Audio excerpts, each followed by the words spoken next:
What is going on, everybody? We are in a very crucial time in fantasy football. We have key injuries all over the place, a bunch of bye weeks coming up. We are a third of the way through the season, so it is very important to stay one step ahead of everybody else and find the players that are going to break out in the coming weeks. And whichever problem you are dealing with, that is exactly what I'm going to answer in this video, because we're going to go over the top players you need to be stashing on your bench for a late season resurgence of fantasy dominance. So make sure to watch this video all the way through so you know who to pick up and when to pick them up, how urgently you need to get them. And I've put timestamps all throughout this video, so it'll be easy to follow. But speaking of follow, make sure to be subscribed on this page because I drop videos like this all of the time, and I know you guys don't want to miss this season winning information. But with that being said, you guys know I hate wasting people's time in these videos. So let's get started with the first player we need to be stashing on our bench for late season, and that is Marvin Mims. And if you've been around this page for a long time, you know in the beginning of the season I really was not that interested in Marvin Mims, and that proved to be true. He really hasn't done much in his time throughout the season. And so you may be thinking, Avery, what changed? Why should we pick him up and stash him now? And the short answer to that question is Jerry Jeudy. It is not a secret that he is completely upset with this team and he wants out. There are so many trade rumors going around of him leaving the Broncos, and at this point I don't even know if we can call it rumors. It might just be facts at this point. It is only a matter of time until Jerry Jeudy is on another team, and that is going to make Marvin Mims the clear-cut wide receiver too, and he would fall directly into Jerry Jeudy's role. He's a fast field stretching kind of wide receiver, and the Broncos offense have been better, but their defense is also bad. So the Broncos aren't going to be blowing out a whole bunch of teams, which means Marvin Mims is going to be on the field a lot more. But I was never really in on Marvin Mims simply because he never had the path to more snaps. He did see the flashes that he's had so far, but he just didn't get the volume, and that's a fact. But if Jeudy were to get injured, Mims would jump to an instant 80 or 90% snap share. That would make him a borderline flex play and an offense that's going to have to pass more than they're going to have to run. So he's a guy that we need to stash 100% of the time on our bench. He's only rostered in 30% of leagues, and in the chance that Jeudy does get traded, he's going to be an instant trade piece or a valuable starter for us. And if Jeudy doesn't get traded, we can just drop him, cut our ties, nothing bad's going to happen. But looking over to another guy we need to be stashing on our bench that is going to have a little bit more value sooner rather than later is Josh Downs. And this is one of my favorites. A lot of people are going to be down on Josh Downs because Anthony Richardson is injured and possibly out for the entire season. But surprisingly, Gardner Minshew is a better fantasy quarterback for supporting wide receivers than Anthony Richardson is. And let me explain why. With Minshew in this offense so far this season, the Colts have been a top team in huddle rate and plays per game. Essentially what that means is they run one of the more fast-paced offenses in the NFL, and if you're running a fast-paced offense, you have more plays, which means more opportunities, more targets, more receptions, more offense. On top of that fact, Gardner Minshew is not a rushing quarterback, so he's not going to vulture any goal line touchdowns, and there's going to be a lot more passing volume just simply because there's less rushing. And looking at Downs specifically, he was one of the best slot receivers coming out of college with a dominant target share, and he's come out to be one of the better rookies so far. He's averaging almost 7 targets a game on an 80% route run rate through his past 4 games, which pretty much means when he's on the field, he's running every single route. He's being used. They want to get him involved. And speaking of them getting him involved, he is also very efficient in man coverage, which is not common for rookie wide receivers. A lot of the time, they'll look to exploit zone coverage and fall into the hole of the zone where they can get open. But no, a 5'9" undersized rookie wide receiver is positive in man coverage and can hold his own. The Colts get their bye week in week 11, and historically, teams get their rookies more involved after the bye week. That's when they really start to fine-tune their offense and get their plan together for the rest of the season. So he should be more involved after then,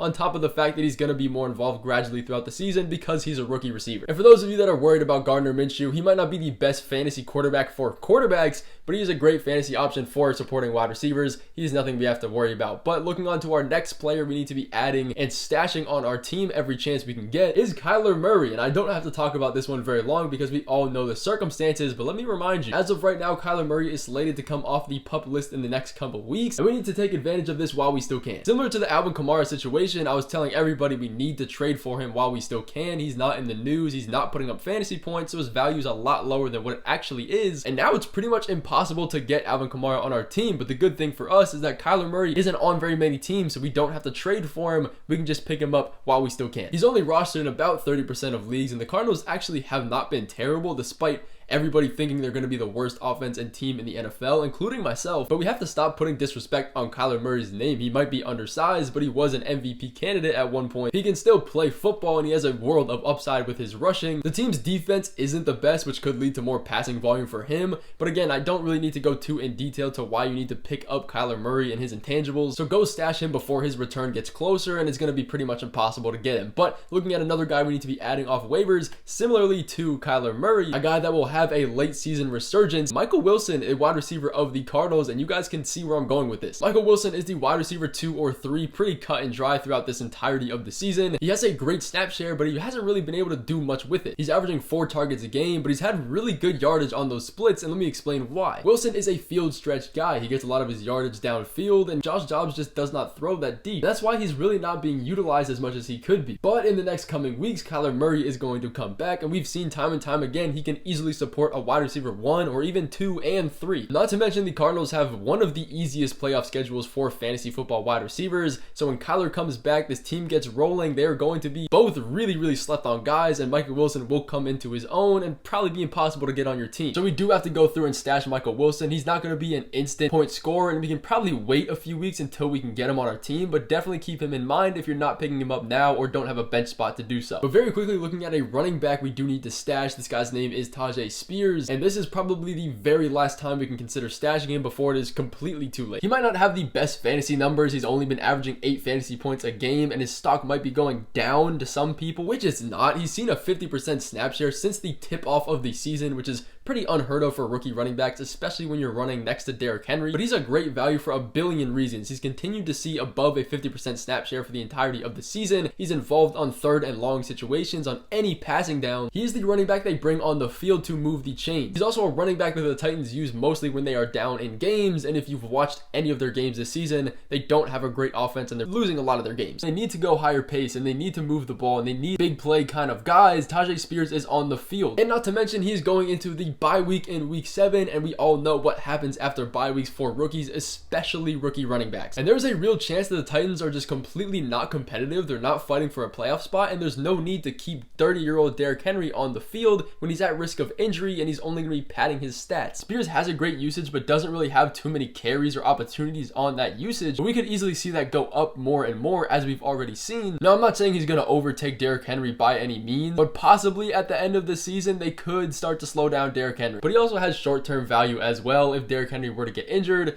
but he doesn't even need an injury to be borderline flexible. But we also need to be looking at a specific Chiefs wide receiver named Rashee Rice. Over the past 2 years since Tyreek Hill left the Chiefs, there really hasn't been a true wide receiver 1, and they're struggling with that, especially this year. Rice has only hovered around a 40% snap share for the entirety of the season, and the main reason for that isn't because of his talent. It's more because the Chiefs are trying to figure out who their top wide receivers are. But lucky for us, Rashee Rice has been increasing his snap share for the entirety of the season, and he gets pretty good usage with the time he's already on the field. The Chiefs also have an insanely easy schedule for fantasy football wide receivers until their bye week, so he's probably more of an instant stash than a guy you can wait on. But again, there goes that bye week, and the Chiefs have a really young core of wide receivers, and we could easily see his snap share jump from 70 to 80% after that bye week. That is more than enough of what he would need to be a startable wide receiver. I'm not saying he'll be the next Tyreek Hill. This is still the Patrick Mahomes and Travis Kelce's show. He's looked like the clear wide receiver 1 in this team, and he's scored double-digit fantasy points 4 out of the 6 games he's played. And if you guys haven't smelt a trend throughout this video, we want to be targeting rookies, and in this case, a rookie wide receiver, because they start out pretty slow and gradually get more and more usage. So let's go through and stash Quentin Johnston, and this is a guy that has been tanking his value recently. His draft capital was super high coming into the year. Everybody was excited about him, including myself, and then he comes out as the wide receiver 3 or 4, not touching the field, only being on the field for 27% of the snaps and 3 targets in his first week. And he hasn't really had a great amount of time on field, even after the Mike Williams season-ending injury. I mean, to make matters worse, he put up a donut last week. This is a guy that will be available in 1,000% of your leagues. If he's not already owned, he's gonna be dropped. But this is a player I would really only recommend if you have a winning record or you have a bench spot open to a guy you can stash and lock up for a couple weeks, because he won't be startable anytime soon. His target share hasn't been amazing, and even with Mike Williams out, he hasn't had the greatest time on field or snap percentage, but that can only go up and will only go up. They just had their bye week, and if there's any offense we can trust, it's going to be the Chargers, that have one of the most pass-happy offenses in the NFL. We just have to wait this one out. There is light at the end of the tunnel, and if you do want to pick him up, you can do it now, but you can probably wait a couple more weeks. But speaking of light at the end of the tunnel, let's go ahead and stash tight end for the Raiders, Michael Mayer. And this is a rookie tight end that took some time to get acclimated, but that's not irregular. That's normal for tight ends, because you're essentially coming into the league as a rookie playing offensive line and receiver. So it takes some time to get usage and good opportunities in an offense. But he came out in week 6 and dominated with an 81% snap share out of nowhere. But if we look over the past few weeks, he's been increasing this number every single week consistently, and his target volume has been going up with it. Austin Hooper is pretty much becoming a complete non-factor in this offense, and Mayer could cement himself as one of the top target earners on this team, and he could be a great tight end option in a pool of guys guys that really doesn't have that much upside on the waivers. Stash him on your bench if you have the opportunity. He just led the Raiders last week in yardage, and he was a very vital part in this passing attack that's only going to continue. This is the same kind of thing we saw with Sam Laporta. He started out a little bit slow, and then out of nowhere his resurgence came. He started getting more targets and more time on field, and now it's essentially impossible to get him. He's a top tight end. This is very, very similar to what we're seeing with Meyer. Do I think he's going to be as good as Sam Laporta? Probably not. This offense isn't as good, but he can still be a viable guy if we catch him before it's too late. But speaking of upside and tight ends, Greg Dulcich is another guy we cannot lose faith in, and we need to stash while everybody else is panicking. But speaking of panic, I really don't understand why people are panicking in the first place and dropping him. He came into his rookie season last year with the Broncos as the tight end 1, and he had one of the best rookie tight end seasons of all time. And now in year 2, he has not played a full game or even a full half of football through 6 weeks. And you can look at his chart. Even in one quarter a game where he played, he still got a decent target share for the time he was on the field. But he's dealing with a hamstring injury. If they want to play it safe, he won't be back till week 9. I doubt it'll take that long for him to come back though. For some reason, his roster percentage has gone down from like 70 to 80 all the way down to in the teens just because he's been injured. A lot of people don't want to see it through, but it's already been 6 weeks. He's gonna come back soon. So if you're gonna stash him, now is going to be the time to get him on your team before he's fully healthy and plays a full snap share. But that is going to finish off this video of the must stash players we need to dominate late season in fantasy football. I appreciate you guys watching this video, and I'll see you guys in the next one.